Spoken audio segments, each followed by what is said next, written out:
You know what's strange about the human mind? Some of the most conscientious, empathetic people you'll ever meet are also some of the most exhausted. Not because that they've had a difficult day, but because they're having a difficult thought. A conversation that ended hours ago is still playing on a loop in their mind. They're analyzing every word, every silence, every shift in tone. They lie awake at 2 a.m., not because something is currently wrong, but because their brain refuses to stop asking, what if? If you've ever found yourself trapped in this mental replay, know this: you're not broken. It's not a personal flaw. It's your brain running a very old, very powerful program.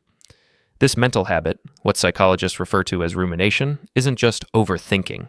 It's a specific process with deep roots in the way our brains are wired for survival.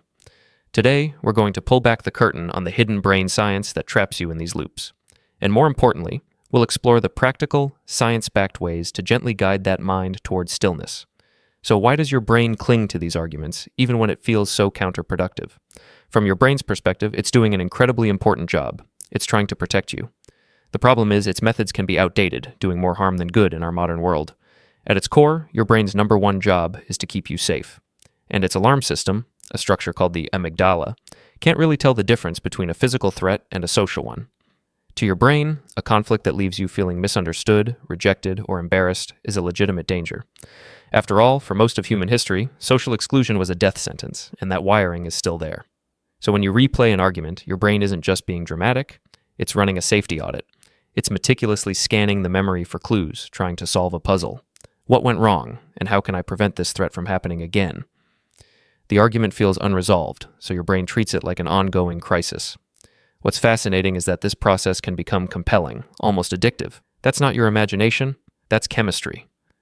Unresolved conflicts can trigger a dopamine-driven feedback loop. Now, dopamine is often called the reward chemical, but it's more accurate to think of it as the anticipation chemical. It drives motivation and makes us want to seek resolution. Each time you mentally rehearse a better comeback or imagine a scenario where you win, your brain gets a tiny hit of validation, an illusion of control. The brain is essentially being rewarded for the activity of trying to solve the puzzle, even if it never arrives at an answer. And often, this entire engine is supercharged by our own internalized beliefs, especially perfectionism. If you hold a core belief that you must always communicate perfectly, an argument can feel like a profound failure. This is where our mental shortcuts, what psychologists call cognitive biases, come into play. You might find your mind jumping to the worst-case scenario, a process called catastrophizing. This argument ruined the entire relationship. For many, it's about identity. The feeling of being misunderstood can feel like a bruise on the self. Your brain replays the scene not just to fix the conversation, but to defend your sense of who you are. And finally, there's the simple, harsh reality of how our memory works. Emotionally intense events are encoded more deeply. The anger or shame from a fight acts like a highlighter, telling your brain, "This is important, pay attention." The problem is, with rumination, you're not just learning, you're reliving. Instead of taking a lesson and moving on, you get stuck in the emotional intensity of the memory itself. Research shows this repetitive loop doesn't lead to new insights. It actually intensifies and prolongs negative moods. It's like picking at a scab. The initial impulse is to fix it, but the repeated action only prevents healing. So, if our brains are hardwired with these threat detectors and dopamine loops, are we just stuck? The good news is, absolutely not. Understanding why your brain does this is the first step. The key isn't to fight your brain, but to work with it. Let's talk about how to break the cycle. The first step when you're stuck in a loop is to create a pattern, interrupt. You can't just tell your brain to stop thinking about it. That's neurologically naive and often makes it worse. Instead, you have to shift your focus. One of the most effective ways is a brain dump. This technique works by getting the thoughts out of your head and onto paper, which signals to your brain that the information has been stored externally. Grab a notebook and write down everything, completely unfiltered. Don't edit, don't judge, just write. This act of externalizing the thoughts can provide a sense of closure. Another powerful interrupter is sensory disruption. Rumination is a mental activity. The fastest way out of your head is to get into your body. Splash cold water on your face. Hold an ice cube. Stand up and do 10 jumping jacks. These actions force your prefrontal cortex, the logical part of your brain, to engage, pulling resources away from the emotional, looping part.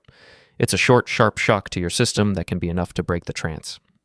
Once you've interrupted the immediate loop, the next step is to change your relationship with the thoughts themselves.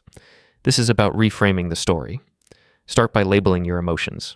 Instead of just feeling a big, messy cloud of bad, get specific. Are you feeling disrespected, powerless, embarrassed? Research shows that the simple act of naming an emotion can reduce its intensity. It's a subtle but genuinely powerful shift from being consumed by the feeling to observing it. Next, you can actively challenge and reframe the story. Your brain's replay of the argument is not an objective documentary. It's a horror film directed by your inner critic. It's time to rewrite the script. Ask yourself a reality check question. Will I still be this upset about this on a Tuesday 3 weeks from now? This zooms you out and provides perspective. You can also reframe the loss as a lesson. What did you learn about your boundaries? This shifts you from a passive victim of the memory to an active student of the experience. The final set of tools is about prevention. The single most powerful long-term strategy is mindfulness meditation. It's the practice of paying attention to the present moment without judgment. When you practice it regularly, you're training your brain to be an observer of your thoughts. You learn to see a thought like, "I can't believe I said that." You can also create an anti-loop ritual. If you find yourself consistently getting stuck, decide on a pre-planned activity, putting on a specific playlist, going for a walk, calling a friend, that you will do the moment you catch yourself ruminating. This gives your brain a new, more constructive path to follow. This journey of untangling yourself from these mental loops is a practice, not a perfect science. It's about being kinder to yourself. If you've ever caught your mind replaying a conversation, tell me in the comments what usually stays with you the longest. Is it something you said or something they said? Sharing it can be a powerful first step in letting it go. And if you found this video helpful, consider subscribing. We explore the science and strategies for a healthier mind every week. Here's the quiet truth that psychology keeps circling back to. The fact that you replay arguments doesn't mean you're weak or broken. It often means you're conscientious, empathetic, and you care deeply about your connections with others. But by recognizing the pattern, interrupting the loop, and reframing the story, you can teach that mind, gently and with patience, that it is finally safe enough to rest. You are not your mistakes. You are not your awkward moments. You are not the heated words of a single argument. You are the one who is learning to observe your thoughts with curiosity, to treat yourself with compassion, and to find peace in the present moment. That is where your true power lies. The loop does not have to be a life sentence. It can be the very thing that teaches you how to be free. If any part of this resonated, I'd love to hear from you.